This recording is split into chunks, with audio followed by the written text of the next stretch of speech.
Hello friends, welcome. Today we are going to learn configuration management.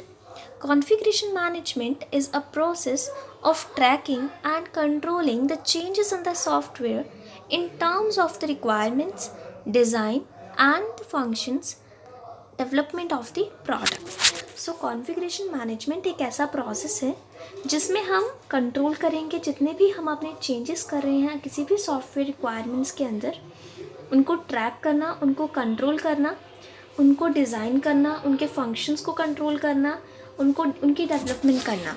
सो ये सब कुछ हमारे कॉन्फ़िगरेशन मैनेजमेंट में आता है। IEEE defines it as a process of identifying and defining the items in the system, controlling the change of these items throughout their life cycle.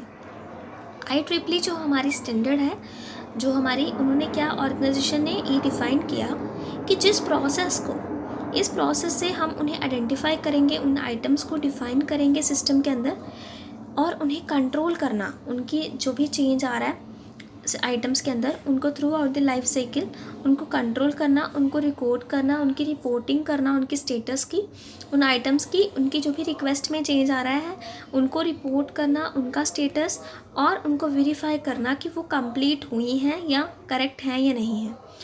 Generally once the SRS is finalized, SRS here is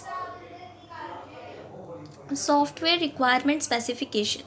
तो जो भी हमारा software requirement specification हमारा document होता है वो हमारा finalise एक बार ही बन जाता है, तो उसके बाद बहुत कम चांसेस होते हैं कि हम अपनी रिक्वायरमेंट में चेंज कर सकें। सो चेंजेस जो भी हमारे होंगे तो उनके लिए फिर अप्रूवल चाहिए होती है हमारे जो भी हायर मैनेजमेंट है उनकी, ताकि और यहाँ पे पॉसिबिलिटी होती है कि कॉस्ट और जो टाइम है वो भी हमें ज़्यादा लग सकता है। Baseline here is the phase of SDLC is assumed over if it is a baseline. Baseline is a measurement that defines completeness of a phase. ये बताता है कि हमारा जो फेज़ है वो कंप्लीट है या नहीं है। सो अगर हमारा फेज़ बेसलाइन है इट मीन्स हमारी जितनी भी एक्टिविटीज़ हमारी फिनिश्ड हो गई हैं, उनका प्रॉपरली वेल डॉक्यूमेंट हो चुका है उनका, और it was not the final phase, it's output would be used in the next immediate phase. मतलब ये हमारा फाइनल फेज़ नहीं था और जो भी आउटपुट हमारी होगी वो हम नेक्स्ट इमीडिएट फेज़ के लिए यूज़ करेंगे। So configuration management is a discipline of the organization administration which takes care of occurrence of any change. किसी भी तरह का चेंज अगर आता है प्रोसेस में, रिक्वायरमेंट्स में, technological and strategical, so after a phase is baseline, so CM और the keeps the check on any changes done in the software. तो कॉन्फ़िगरेशन मैनेजमेंट ये सब ध्यान रखिएगा कोई भी चेंज अगर सॉफ्टवेयर में किया जाता है। So change control is a function of the configuration management which ensures that all the changes made to the software system are consistent and are made as per the organizational rule and regulations.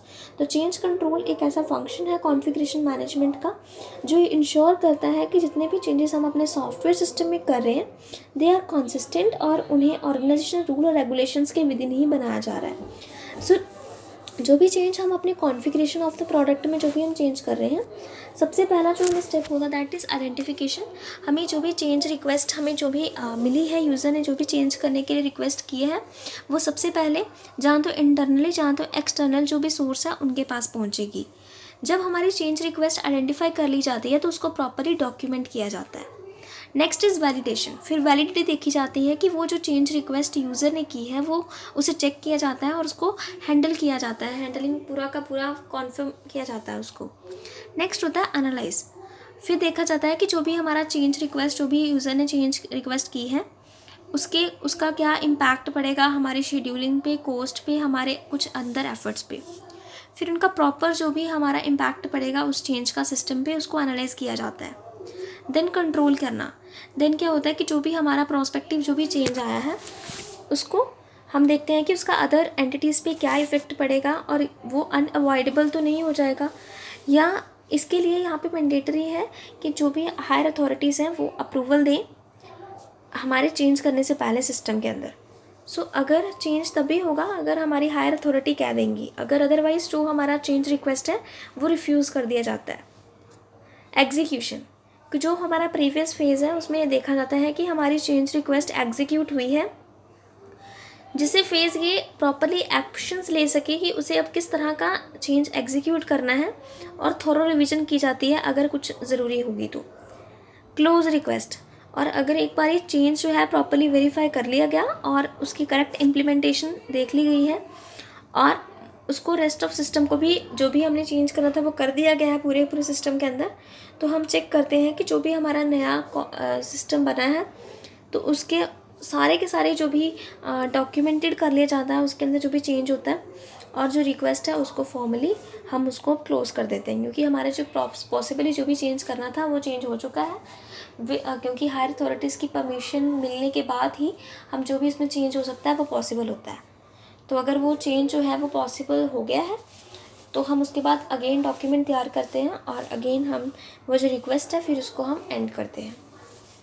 So thank you friends, if you like my video please like, share, subscribe my channel, and if you have any query you can ask in the comment section. Thank you.